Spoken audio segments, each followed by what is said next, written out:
ನಮಸ್ಕಾರ ಎಲ್ಲರಿಗೂ. ಎಲ್ಲರೂ ಹೆಂಗದಿರಿ? ಎಲ್ಲರೂ ಆರಾಮದಿರಿ ಅಂತ ಅಂದ್ಕೊಂಡಿದ್ದೀನಿ. ಸೊ ನಾನಿವತ್ತು ನಿಮಗೆ ಉತ್ತರ ಕರ್ನಾಟಕದ ಸ್ಪೆಷಲ್ ಪುಂಡಿ ಪಲ್ಯ ಮಾಡೋದು ಹೆಂಗೆ ಅಂತಂದು ತಿಳಿಸ್ಕೊಡೋದಕ್ಕೆ ಬಂದಿದ್ದೀನಿ ರೀ. ಸೊ ಇದು ನಾನು ಇವಾಗ ನಿಮಗೆ ತೋರಿಸ್ತಾ ಇದ್ದೀನಲ್ರಿ, ಇದಕ್ಕೆ ಪುಂಡಿ ಪಲ್ಯ ಅಂತಂದು ಉತ್ತರ ಕರ್ನಾಟಕ ಸೈಡ್ ಅಂತಾರೆ. ಈ ಕಡೆ ಬಂದುಬಿಟ್ಟು ಗುಂಗುರು ಸೊಪ್ಪು ಅಂತಂದು ಹೇಳ್ತಾರೆ ರೀ.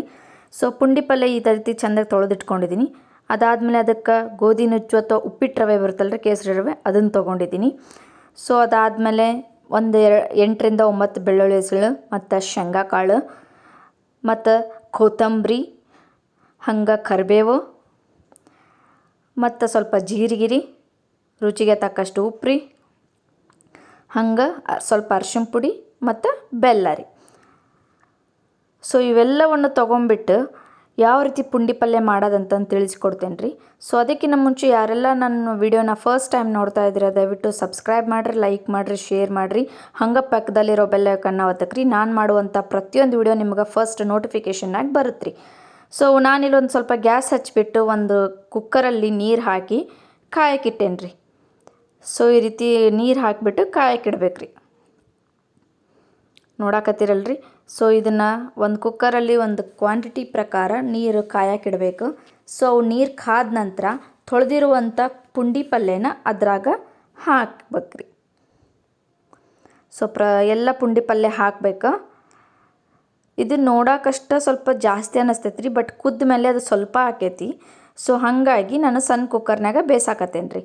ಸೊ ಅದನ್ನು ನೀರು ಹಾಕಿದ ಮೇಲೆ ಪುಂಡಿ ಪಲ್ಯ ಹಾಕಿ ಈ ರೀತಿ ಕುಕ್ಕರ್ನ ಮುಚ್ಚಿ ಒಂದು ಸ್ವಲ್ಪ ಜಾಸ್ತಿನೇ ಸೀಟಿ ಹೊಡೆಸ್ರಿ. ಯಾಕಂದರೆ ಅದು ಸ್ವಲ್ಪ ಜಾಸ್ತಿ ಸೀಟಿ ಹೊಡೆಸಿದ್ರೆ ಮೆತ್ತಗಾಕೈತೆ ರೀ, ಹಾಗಾಗಿ. ಸೊ ನಾನು ಅದನ್ನು ಸೀಟಿ ಹೊಡ್ಸಕ್ಕೆ ಬಿಟ್ಟು ಇಲ್ಲಿ ಖಾರ ಮಾಡ್ಕೊಂಬರಾಕತ್ತೇನೆ ರೀ. ಸೊ ಇವಾಗ ಹಸಿ ಖಾರ, ಅದಕ್ಕೆ ಬೇಕಾಗಿರೋಂಥ ಹಸಿ ಖಾರ ರೆಡಿ ಆತ್ರಿ.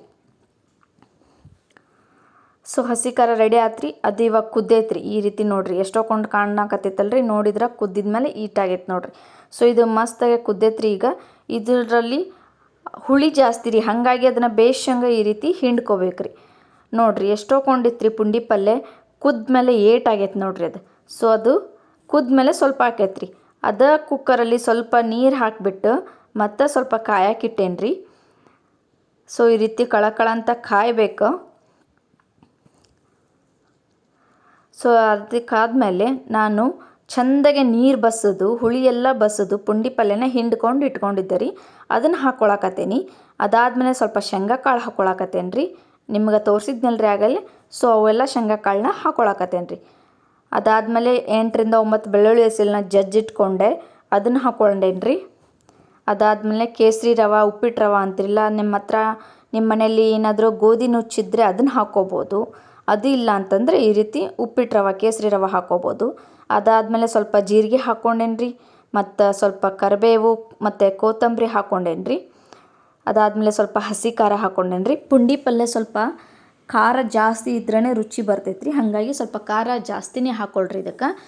ಅದಾದಮೇಲೆ ಸ್ವಲ್ಪ ರುಚಿಗೆ ತಕ್ಕಷ್ಟು ಉಪ್ಪು ಹಾಕ್ಕೊಂಡೇನಿ ರೀ. ಸೊ ಸ್ವಲ್ಪ ಅರ್ಶಿಣ ಪುಡಿ ಹಾಕ್ಕೊಂಡೇನಿ ರೀ. ಇವೆಲ್ಲ ಹಾಕ್ಕೊಂಬಿಟ್ಟು ಈ ರೀತಿ ಮಿಕ್ಸ್ ಮಾಡ್ಕೊಳ್ರಿ. ಇದನ್ನು ನಮ್ಮ ಸೈಡಲ್ಲಿ ಮೊಗಚೋದು ಅಂತ ಹೇಳ್ತಾರಲ್ರಿ, ಹಂಗೆ ಚೆಂದಾಗೆ ಮೊಗಚ್ಬೇಕ್ರಿ. ಚೆಂದಾಗೆ ಭಾರಿ ಮೊಗಚಿದ್ರಿ ಅಂದ್ರೆ ಪುಂಡಿ ಪಲ್ಯ ರುಚಿ ಮಸ್ತ್ ಬರ್ತೈತ್ರಿ. ಸೊ ಆ ರೀತಿ ಎಲ್ಲ ಮಿಕ್ಸ್ ಮಾಡ್ಕೊಂಡು ಈ ರೀತಿ ಕುದಿಯಕ್ಕೆ ಇಟ್ಟಿದ್ದೆ ರೀ. ನೀರು ಹಾಕಕ್ಕೆ ಹೋಗ್ಬೇಡ್ರಿ, ಯಾಕಂದ್ರೆ ಪುಂಡಿ ಪಲ್ಯಲ್ಲೇ ನೀರು ಇರ್ತೈತಿ, ಹಾಗಾಗಿ ನೀರು ಹಾಕೋದಕ್ಕೆ ಹೋಗಬೇಡ್ರಿ. ಸೊ ಅದು ನೀರು ಬಿಟ್ಕೊಂಡು ಈ ರೀತಿ ಆಕೈತೆ ನೋಡ್ರಿ.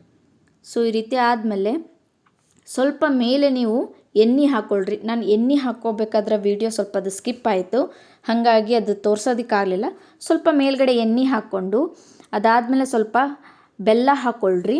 ಯಾಕಂದರೆ ಪುಂಡಿ ಪಲ್ಯ ಹುಳಿ ಇರ್ತೈತಲ್ಲ, ಹಾಗಾಗಿ ಬೆಲ್ಲ ಹಾಕ್ಕೊಳ್ರಿ. ಬೆಲ್ಲ ಹಾಕ್ಕೊಂಡು ಮತ್ತೊಂದು ಸ್ವಲ್ಪ ಕುದಿಸ್ಕೊರಿ. ಇವಾಗ ಕುದ್ದಿನ ಮೇಲೆ ನೀರೆಲ್ಲ ಹೋಗಿ ಈ ರೀತಿ ಪುಂಡಿ ಪಲ್ಯ ರೆಡಿ ಆಯ್ತು ನೋಡ್ರಿ. ಇದಕ್ಕೆ ನಾವು ಬಿಸಿ ರೊಟ್ಟಿ ಹಚ್ಕೊಂಡು ತಿನ್ನಾಕತ್ರ ಮಸ್ತ್ ಅಂದ್ರೆ ಮಸ್ತ್ ಆಕೈತ್ರಿ. ಸೊ ಅದನ್ನು ಒಂದು ಬೌಲಲ್ಲಿ ಹಾಕ್ಕೊಂಡ್ಬಿಟ್ಟು ತೋರ್ಸಾಕತ್ತೇನೆ ರೀ. ನೋಡಕತ್ತಿರ್ಬೇಕು ನೀವು, ಪುಂಡಿ ಪಲ್ಯ ಮಸ್ತ್ ಅಂದ್ರೆ ಮಸ್ತ್ ರೆಡಿ ಆಗೈತಿ.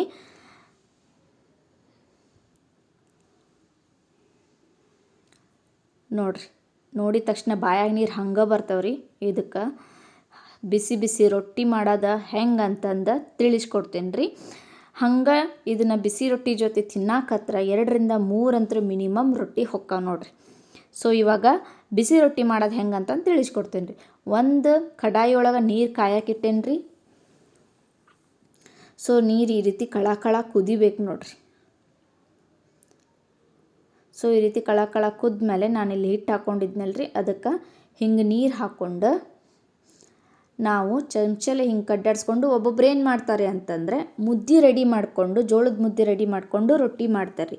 ಕೆಲವೊಬ್ರಿಗೆ ಮುದ್ದೆ ರೆಡಿ ಮಾಡ್ಕೊಳಕ್ಕೆ ಬರಲ್ಲ ಅಂತಂದ್ರೆ ಈ ರೀತಿ ಮಾಡ್ತಾರೆ ರೀ. ನನಗೆ ಮುದ್ದೆ ಮಾಡಿಕೊಂಡು ಮಾಡ್ತೀನಿ ರೀ, ಮತ್ತು ಈ ರೀತಿ ನೀರು ಕಾದಿಸ್ಕೊಂಡು ರೊಟ್ಟಿನೂ ರೆಡಿ ಮಾಡ್ತೀನಿ ರೀ. ಸೊ ನಾನು ನಿಮಗೆ ಇವಾಗ ನೀರು ಕಾಯ್ದಿರುವಂಥ ರೊಟ್ಟಿಯಲ್ಲಿ ಹೆಂಗೆ ಮಾಡೋದಂತ ತಿಳಿಸ್ಕೊಡ್ತೇನೆ ರೀ. ಸೊ ಈ ರೀತಿ ನೀರು ಹಾಕೊಂಡ್ಮೇಲೆ ಮುದ್ದೆ ಮಾಡ್ಕೊಂಡ್ವಲ್ಲ ರೀ, ಅದಾದಮೇಲೆ ಸ್ವಲ್ಪನೇ ನೀರು ಹಾಕ್ಕೊಂಡು ಈ ರೀತಿ ಬೇಷಂಗೆ ನಾದ್ಕೋಬೇಕು ರೀ. ಎಷ್ಟು ನಾದ್ಕೊತೇವಲ್ಲ ಅಷ್ಟು ರೊಟ್ಟಿ ಮಸ್ತ್ ಅಂದ್ರೆ ಮಸ್ತ್ ಬರ್ತಾವೆ ರೀ. ಹಾಗಾಗಿ ಬೇಷಂಗೆ ನಾದ್ಕೋಬೇಕು ರೀ. ಸೊ ನೋಡಕತ್ತೀರಿ, ಈಗ ರೊಟ್ಟಿ ನಾದ್ಕೊಂಡೇನಿ, ರೊಟ್ಟಿ ಹಿಟ್ಟು ರೆಡಿ ಆತ್ರಿ. ಈಗ ರೊಟ್ಟಿ ಮಾಡೋದು ಹೆಂಗಂತ ತಿಳಿಸ್ಕೊಡ್ತೇನೆ ರೀ. ಸೊ ಈ ರೀತಿ ರೊಟ್ಟಿ ಹಾಕ್ಕೊಂಡು ಹಿಟ್ಟು ಹಾಕ್ಕೊಂಡು ಈ ರೀತಿ ಸ್ವಲ್ಪ ಬಡ್ಕೋಬೇಕ್ರಿ. ಕೆಲವೊಬ್ಬರು ಲಟ್ಟಿಸಿನೂ ಮಾಡ್ತಾರೆ ರೀ, ಕೆಲವೊಬ್ಬರು ಬಡದು ಮಾಡ್ತಾರೆ. ನಮಗೆ ಯಾವ ಅನುಕೂಲ ಆಕೈತೆ ನೋಡ್ರಿ ಅದನ್ನು ನಾವು ಮಾಡ್ಬೇಕಾಕೈತೆ ರೀ. ನಮಗೆ ಲಟ್ಟಿಸಿನೂ ಮಾಡಕ್ಕೆ ಬರ್ತೈತೆ ರೀ, ಹಂಗೆ ರೊಟ್ಟಿನ ಕೈಲೇ ಬಡದು ಮಾಡಕ್ಕೆ ಬರ್ತೈತೆ ರೀ. ಸೊ ನಾನಿವಾಗ ನಿಮಗೆ ಕೈಲೇ ಬಡದು ರೊಟ್ಟಿ ಮಾಡೋದನ್ನು ತೋರ್ಸಾಕತ್ತೇನೆ ರೀ.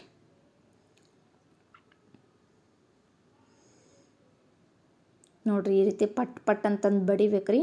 ಮಸ್ತಾಗೆ ಹಿಗ್ತಾವ್ರಿ ರೊಟ್ಟಿ.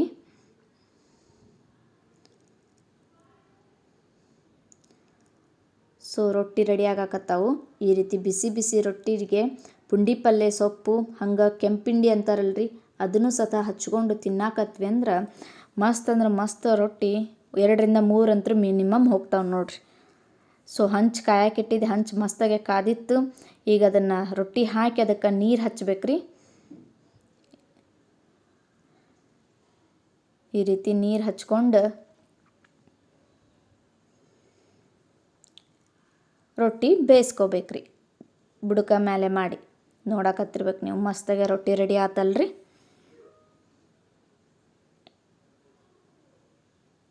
ಸೊ ಈ ರೀತಿ ಎರಡೂ ಕಡೆ ಮಸ್ತಾಗೆ ಬೇಯಿಸ್ಕೊರಿ, ಹಸಿ ಬಿಸಿ ಬೇಯಿಸ್ಕೋಬೇಡ್ರಿ.